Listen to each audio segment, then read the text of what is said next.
Et recevez toutes les salutations donc de l'église de Célestat. C'est le centre Alsace. Célestat, c'est à environ 30-35 minutes de Strasbourg, 40 minutes de Mulhouse. C'est vraiment le centre Alsace. Et Dieu nous a placés là pour le servir. Voilà, le Seigneur m'a mis à cœur ce matin de vous apporter un message qui va être un message d'encouragement, je pense. Un message que j'ai intitulé « 6 étapes pour une conquête ou une reconquête victorieuse ». Nous sommes dans ce mois de septembre, synonyme de rentrée au vu, et j'ai envie de dire au vu de ce que nous avons déjà vécu cette année. Cette année a été particulière, on a eu déjà notre lot un petit peu de surprises. Je crois que ce mois de septembre est un mois important, un mois encore une fois de reprise, mais de reprise pour toutes les églises. Il y a eu le confinement qui est passé par là, certaines églises ont redémarré plus tard que d'autres, mais il est bon de se retrouver dans la communion fraternelle. Amen. Alors vous avez le droit de dire Amen, hein. Moi j'aime bien avoir une communication avec l'auditoire. C'est pas grave, ça va venir. Alléluia. Ce nouvel exercice, cette nouvelle année qui démarre sera sûrement faite de joie, de peine, de réussite, d'échec, mais aussi, je pense et je l'espère, de conquête ou de reconquête.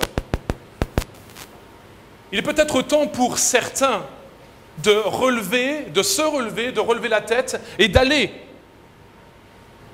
comprenez bien ce que je vais dire, mais piller le camp de l'ennemi et reprendre ce qu'il nous a volé. Alléluia. Il me semble que là, il y a des choses à faire. Alors on va regarder ensemble ce matin au peuple d'Israël et notamment à un de ses leaders, Josué, et considérer ce que j'ai appelé 6 étapes, même si cette liste évidemment n'est pas exhaustive, qui furent incontournables dans la conquête du pays promis. Et pour ce faire, on va prendre ce texte de Josué, le livre de Josué, chapitre 8, et on va lire les 7 premiers versets, s'il vous plaît. Si vous avez vos Bibles avec vous, ouvrez-les dans Josué, chapitre 8, versets 1 à 7. Ce texte nous dit « L'Éternel dit à Josué, ne crains point et ne t'effraie point. Prends avec toi tous les gens de guerre, lève-toi contre Haï. Vois, je livre entre tes mains le roi d'Haï et son peuple, sa ville et son pays. Tu traiteras Haï et son roi comme tu as traité Jéricho et son roi. Seulement, vous garderez pour vous le butin et le bétail. Place une embuscade derrière la ville. » Josué se leva avec tous les gens de guerre pour monter contre Haï.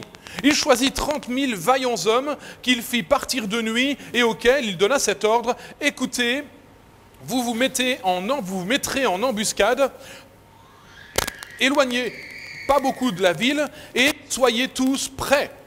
Mais moi et tout le peuple qui est avec moi, nous approcherons de la ville. Et quand ils sortiront à notre rencontre, comme la première fois, nous prendrons la fuite devant eux. Ils nous poursuivront jusqu'à la ville, car ils diront, ils fuient devant nous comme la première fois. Et nous fuirons devant eux, vous sortirez de l'embuscade, et vous vous emparerez de la ville, et l'Éternel, votre Dieu, la livrera entre vos mains. Amen. Amen, on arrête là pour l'instant la lecture.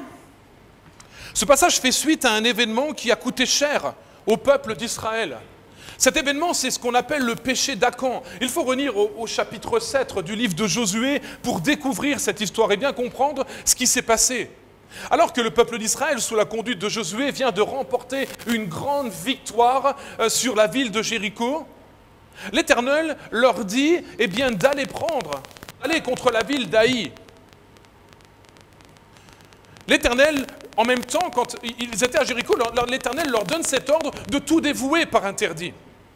Acan de la tribu de Juda fut tenté par des choses qu'il avait vues et au lieu d'obéir à l'Éternel et de dévouer ces choses par interdit, il les emmena dans sa tente.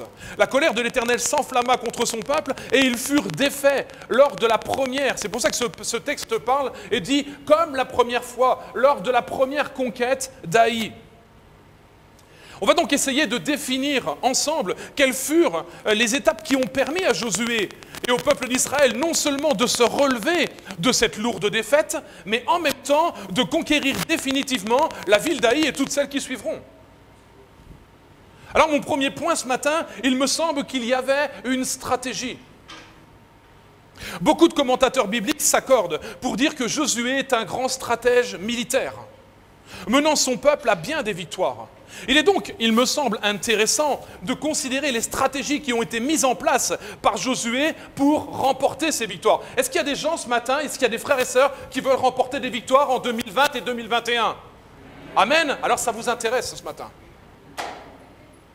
En fait, quand nous nous intéressons de plus près à la manière de faire de cet homme de Dieu, on découvre son secret. Il ne faisait rien sans au préalable avoir consulté l'Éternel. Souvenons-nous de cette parole du chapitre 1 du même livre de Josué au verset 8, où il est dit, c'est Dieu qui parle, que ce livre de la loi ne s'éloigne point de ta bouche. Médite-le jour et nuit pour agir fidèlement, selon tout ce qu'il y est écrit. C'est alors que tu auras du succès dans tes entreprises, c'est alors que tu réussiras. Il me semble qu'on est à peu près tous pareils, on aime bien réussir. On n'aime pas trop quand il y a de l'échec. Et pourtant, quelqu'un a dit un jour, eh bien, soit on réussit, soit on apprend. Amen ? Ne considérons jamais une défaite pour une défaite, mais plutôt un apprentissage dans notre cheminement. Alors, quelle belle stratégie que Dieu a donnée ici à son serviteur Josué, mais qu'il nous donne aussi à nous ce matin, à vous, à moi, si nous voulons aller de victoire en victoire, de conquête en conquête, la parole de Dieu comme appui stratégique pour nos vies. C'est ça la clé, une des clés. En mettant en pratique ce que Dieu lui avait conseillé, il obtint aussi le résultat promis. Josué 1,8, ça dit quoi à la fin ? Si tu fais ça, si tu observes ce qui est écrit dans la loi, tu auras du succès. Tu réussiras.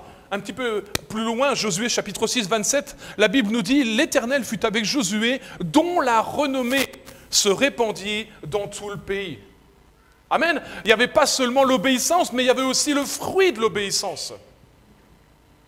Remarquons, et c'est peut-être un peu là où le bas blesse pour nous les chrétiens du 21e siècle, que nous faisons souvent comme bon nous semble, sous couvert de quelques textes bibliques pour la forme.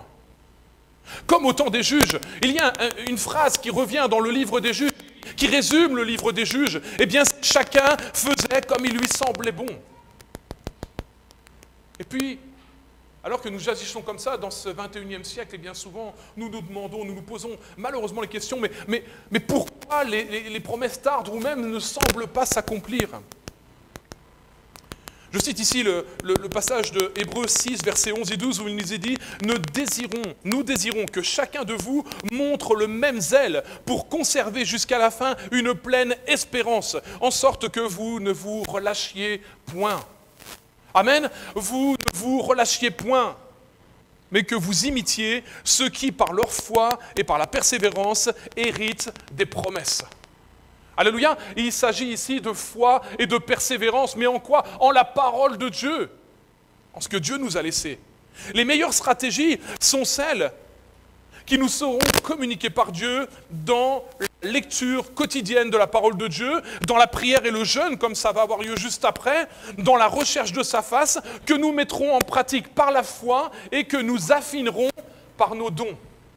Amen. Je vais répéter ça encore une fois.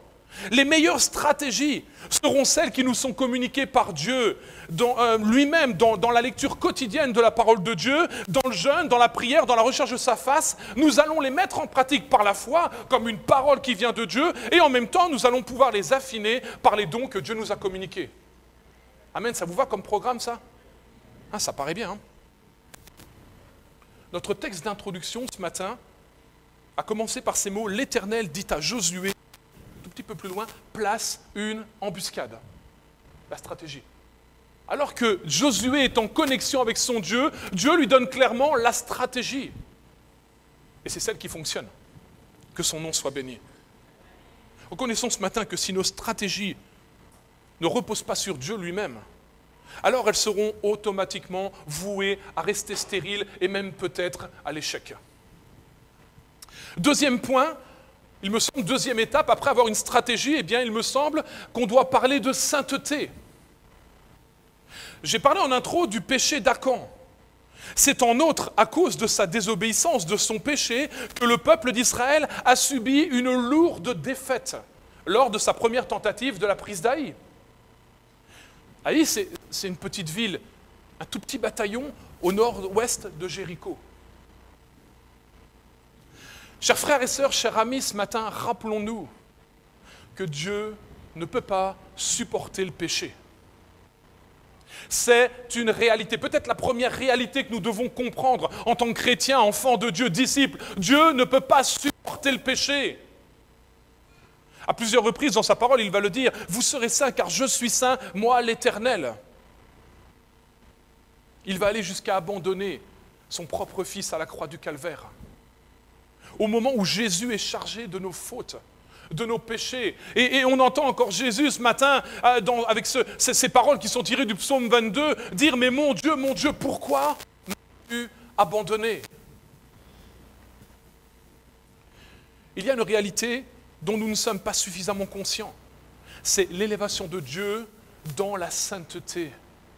Nous ne pouvons pas nous approcher de Dieu comme nous allons marcher, chers frères et sœurs. C'est l'Éternel. C'est le Dieu Tout-Puissant. Il s'agit de celui qui est le créateur du ciel et de la terre, de celui qui a un pouvoir complet sur nos vies, de celui qui peut dire simplement « ça va s'arrêter, ça s'arrête ». Il est Dieu. Il me semble que nous devons reprendre et reconsidérer qui est Dieu. L'apôtre Paul écrit dans 1 Timothée 6,16 que Dieu habite dans une lumière inaccessible, que personne n'a vu ni ne peut voir.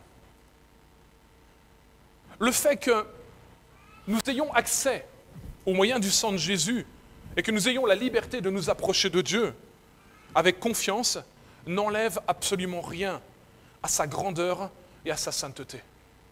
Amen. Je ne sais pas dans quel état d'esprit t'es venu, mon frère, ma sœur, ce matin, mais tu ne peux pas venir voir Dieu en faisant n'importe quoi. Je résume ainsi. Alors que nous l'adorons, le prions, lui rendons grâce, considérons toujours que nous nous approchons du Dieu très saint.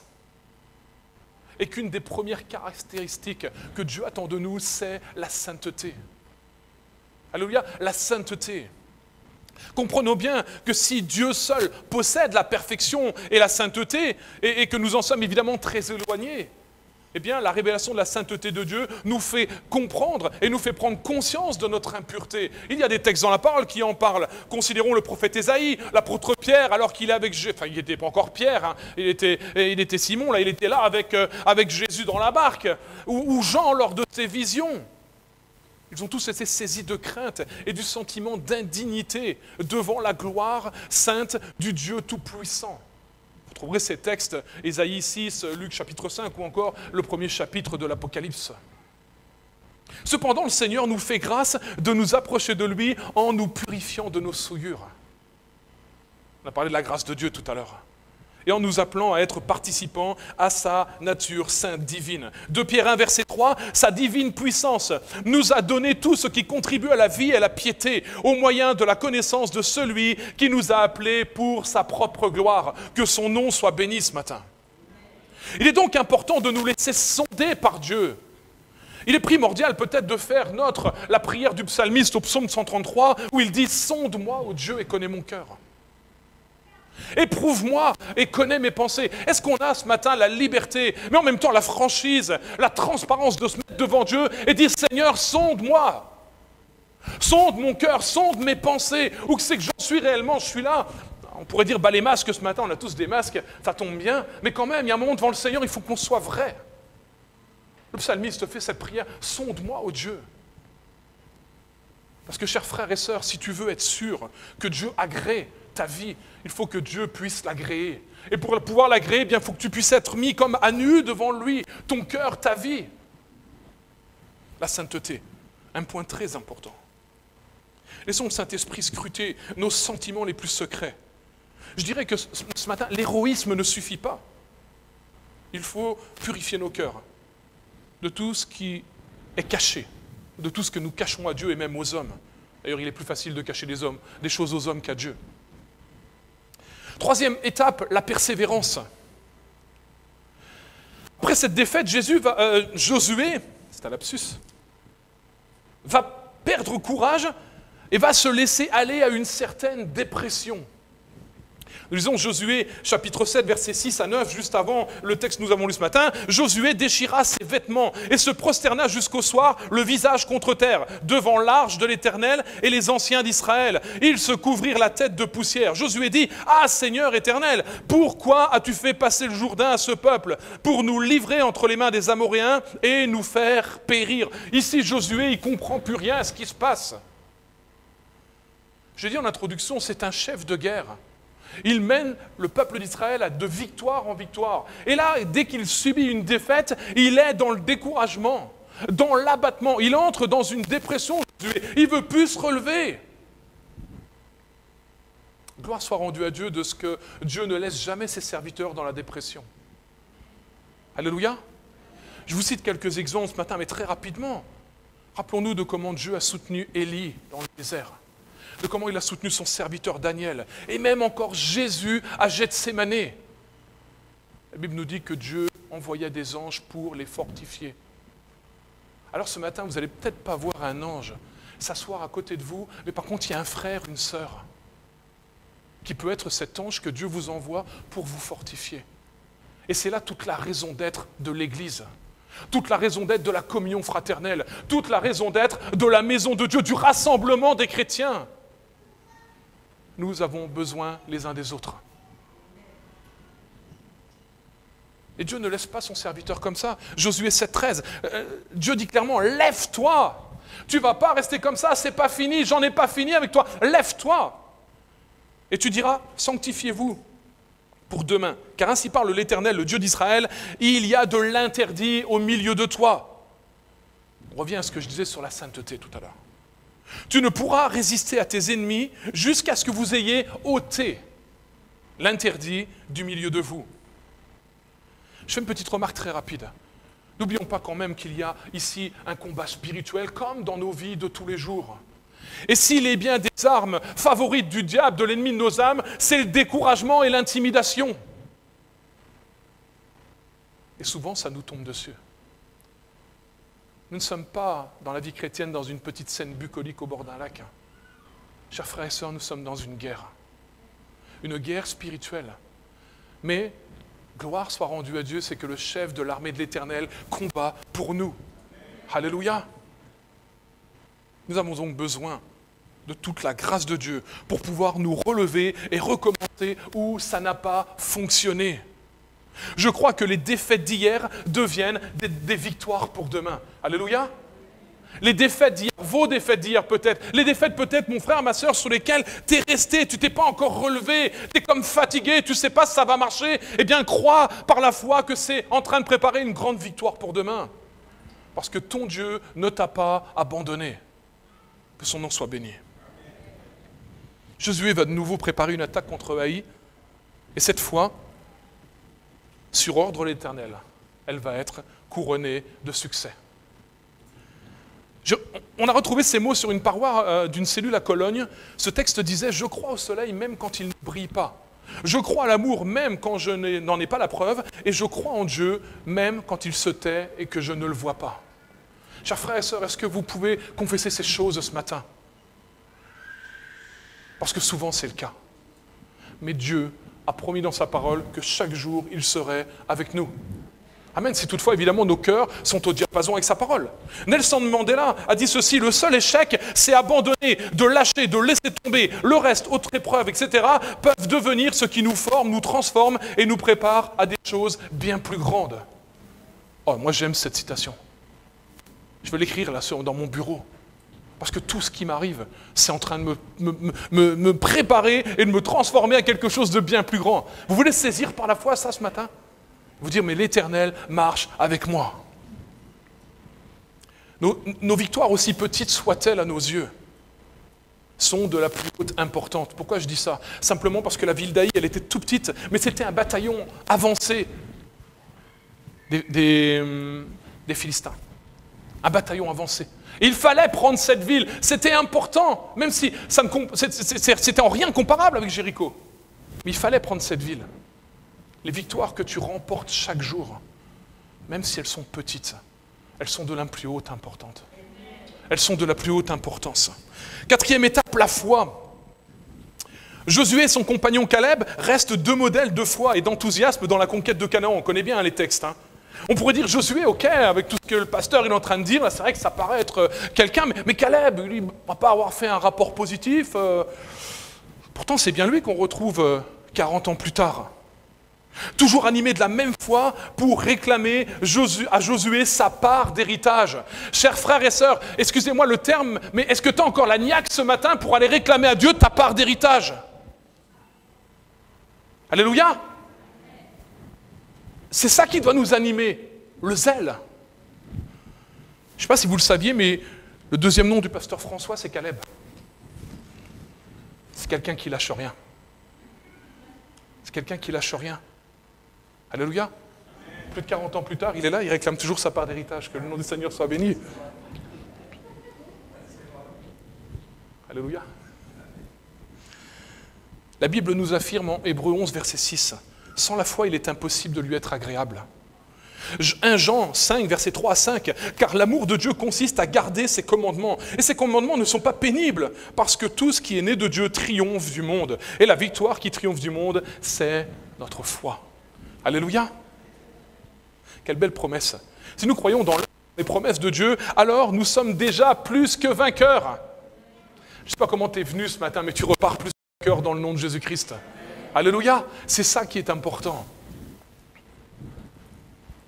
Ce matin, de la même manière que par la foi nous avons cru en la promesse d'un sauveur, c'est ce qui fait que nous sommes là. Par la foi nous avons accepté dans nos cœurs sans même le voir. Par la foi nous avons accepté que les cieux et la terre ont été créés par simple décret divin. Eh bien, chers frères et sœurs, ce matin, de la même manière, croyons par la foi que Dieu est encore capable d'intervenir dans toutes nos situations, dans nos maladies, dans nos dépressions, dans nos finances, dans nos travails, dans nos familles. Mettons notre foi en celui qui peut tout. En celui à qui rien n'est impossible, nous dit sa parole, celui qui n'est jamais pris au dépourvu. Alléluia. Jésus lui-même dira, ne t'ai-je pas dit, peut-être l'as déjà entendu ça dans ton cœur, ne t'ai-je pas dit que si tu crois, tu verras la gloire de Dieu. Tu peux répéter ça à ton voisin ce matin? Allez-y, je vous laisse juste une minute. Ne t'ai-je pas dit que si tu crois, tu verras la gloire de Dieu? C'est une parole du Seigneur pour vous ce matin. Oh, alléluia. 5e étape, j'en ai bientôt terminé. Ne pas se reposer sur nos victoires d'hier. Et ça aussi, c'est important. J'ai dit en introduction de ce message que le péché d'Acan était la cause de la défaite du peuple d'Israël face à Haï, mais en fait, c'était la seule cause, et ce n'était pas la seule cause, mais plutôt la cause qui résulte d'une autre. À cet instant de l'histoire, Josué et le peuple d'Israël se sont reposés sur une grande victoire qu'ils venaient de prendre sur Jéricho. Mais j'ai dit en introduction aussi que Josué était Qu'est-ce qui caractérisait Josué? C'est qu'il consultait l'Éternel. Eh bien, quand vous regardez la première prise d'Haï, la seule chose que Josué n'a pas fait, parce qu'il avait la grande victoire, parce qu'ils étaient remplis d'une certitude, il n'a pas consulté l'Éternel. Il y a ici un vrai point important, ne pas nous reposer sur nos victoires d'hier. Ayons plutôt cette prière dans nos cœurs. Merci Seigneur pour ce que tu as fait hier, mais je veux plus de ta gloire aujourd'hui. Alléluia. J'espère que vous avez faim. Faim du Seigneur, c'est bientôt midi. Il y a le jeûne et prière après. Mais j'espère que vous avez faim de voir plus de choses du Seigneur dans vos vies encore. Si Josué avait consulté l'Éternel comme d'habitude, Dieu lui aurait dit clairement, n'y va pas, il y a de l'interdit au milieu de toi. Comme il l'avait toujours fait. Dieu a toujours béni son serviteur. Et on comprend la cause de la défaite d'Haï. Oui, il y avait de l'interdit. Mais ça aurait pu être aussi évité si Josué avait consulté l'Éternel, parce que Dieu lui aurait dit. Parce que Josué se confiait en l'Éternel. Ne nous reposons pas, chers frères et sœurs. Ne prenons pas pour acquis notre vie spirituelle. Ce n'est pas parce que tu viens à l'église depuis 5, depuis 10, depuis 20, depuis 40 ans que tout est acquis. Non, tu as toujours besoin de te mettre devant le Seigneur jour après jour et d'aller chercher la manne pour aujourd'hui. Alléluia. Remercions le Seigneur, comme dit l'expression, on ne va pas jeter le bébé avec l'eau du bain. Remercions le Seigneur pour ce qu'il a fait hier, pour ce que nous sommes devenus ses disciples, pour ce que nous avons une église là, pour nous recevoir, de ce que nous pouvons manifester aussi la foi, mais en même temps, eh bien, disons Seigneur, mais tout ça c'était bon, mais j'en veux plus encore Seigneur, parce que je sais que tu as une part de réservée pour moi aujourd'hui. Allons chercher la manne tous les matins. Ne nous reposons pas sur ce qui a fait nos victoires d'hier. Ça, c'était un peu l'image de Saül. Saül, son histoire, c'était la grande armure qu'il a mise sur les épaules de David. Il pensait que ça, c'était son héritage. Mais David, quand il va prendre là, il était déjà pas grand, mais il va finir comme ça, tellement l'armure, elle est lourde, il ne peut pas marcher avec. Dieu a quelque chose de neuf, de frais, une onction fraîche pour toi, chaque jour. Il veut te la communiquer, mais te la communiquer seulement quand tu vas à ses pieds, quand tu vas la chercher. Il me semble que cet exemple de Josué, eh bien, doit nous faire prendre conscience que nous prenons le risque de subir une défaite quand nous ne consultons pas l'Éternel, par exemple chaque matin, avant de partir, avant de démarrer notre journée. C'est important, parce que c'est lui qui conduit toutes choses. Que son nom soit béni. Enfin, je termine. La dernière étape qui me semble essentielle et qui résume toutes les autres, eh bien, c'est les actions de grâce. N'oublions jamais de remercier Jésus pour tout ce qu'il nous accorde chaque jour. Ne nous trompons pas en ce qui concerne nos succès. Si Dieu n'est pas avec nous, rien n'est possible. Alléluia, on l'a vu avec ça. Josué allait de victoire en victoire, mais une seule fois, Dieu n'a pas été avec lui parce qu'il ne l'a pas consulté, et ça a été une défaite cuisante, qui a été tellement cuisante qu'aujourd'hui, 2000 ans plus tard, plus de 2000 ans plus tard, on en parle encore. Sachons reconnaître l'intervention du Seigneur et le remercier pour les délivrances, les victoires, les triomphes qu'il nous accorde de vivre par la foi et dans sa grâce. Les actions de grâce au chapitre 4 du livre de Josué, on voit que celui-ci va bâtir un autel en l'honneur de l'Éternel, mais aussi pour le souvenir. Et la suite de la victoire sur Haï, eh bien, il va bâtir encore un autel en signe d'action de grâce. Nous lisons ce texte, Josué 30, chapitre 8, versets 30 à 31. Alors Josué bâtit un autel à l'Éternel, le Dieu d'Israël, sur le mont Ébal, comme Moïse, serviteur de l'Éternel, l'avait ordonné aux enfants d'Israël, et comme il est écrit dans le livre de la loi de Moïse. C'est un autel de pierre brute sur lequel on ne portera point le fer. Ils offrirent cet autel des holocaustes à l'Éternel, et ils présentèrent des sacrifices d'action de grâce. Alléluia. Vous avez remarqué, ce matin, on n'est pas venu avec des troupeaux de brebis et d'agneaux, on ne sacrifie plus rien. C'est vous le sacrifice, c'est moi le sacrifice qu'on dépose sur l'autel, et qu'on dit Seigneur, mais merci pour tout ce que tu m'accordes. C'est tellement bon de vivre avec le Seigneur. Alléluia. Alors voilà, ainsi, c'est ma conclusion. Si nous avons une stratégie divine, la sainteté dans nos vies, si nous persévérons, si nous marchons dans la foi, si nous regardons hier en s'attendant au Seigneur pour aujourd'hui, et si nous savons remercier Dieu en toutes choses, alors il me semble que nous serons rendus capables de reconquérir ce que nous avons perdu en route, mais aussi que nous serons prêts pour de nouvelles conquêtes auxquelles Dieu nous appelle. Alléluia, que son nom soit béni. Je vous invite, on va juste, je peux faire ça, je ne sais pas si vous faites comme ça, oui, juste prier le Seigneur. Alléluia, je peux juste courber vos fronts et on va remercier Dieu pour sa parole. Seigneur, merci pour ta parole. Parce que ta parole, elle est la vérité. Merci parce que ce matin, Seigneur, tu nous encourages. Tu nous appelles à relever la tête. Tu nous appelles à nous relever là où nous sommes tombés, là où peut-être ça n'a pas fonctionné. Et tu nous appelles, Seigneur, à mettre nos vies, Seigneur mon Dieu, en règle. Mais tu nous appelles à vivre dans la persévérance, dans la foi, Seigneur. Tu nous appelles, Seigneur, à avoir un esprit conquérant. Le zèle de ta maison me dévore. Seigneur, fais-nous grâce encore. Parce que je crois personnellement, profondément, Seigneur, que tu as préparé pour nous des occasions que nous allons pouvoir saisir et dans lesquelles tu vas te manifester. Que tu veux encore nous faire voir ta gloire, peu importe notre situation, Seigneur. C'est toi qui es maître des temps et des circonstances. L'or et l'argent t'appartiennent, Seigneur. Ta parole nous dit que tu es dans les cieux et que tu fais ce que tu veux. Merci de bénir chaque frère, chaque sœur ce matin, Seigneur. Au nom de Jésus-Christ. Amen. Amen. Que le Seigneur vous bénisse.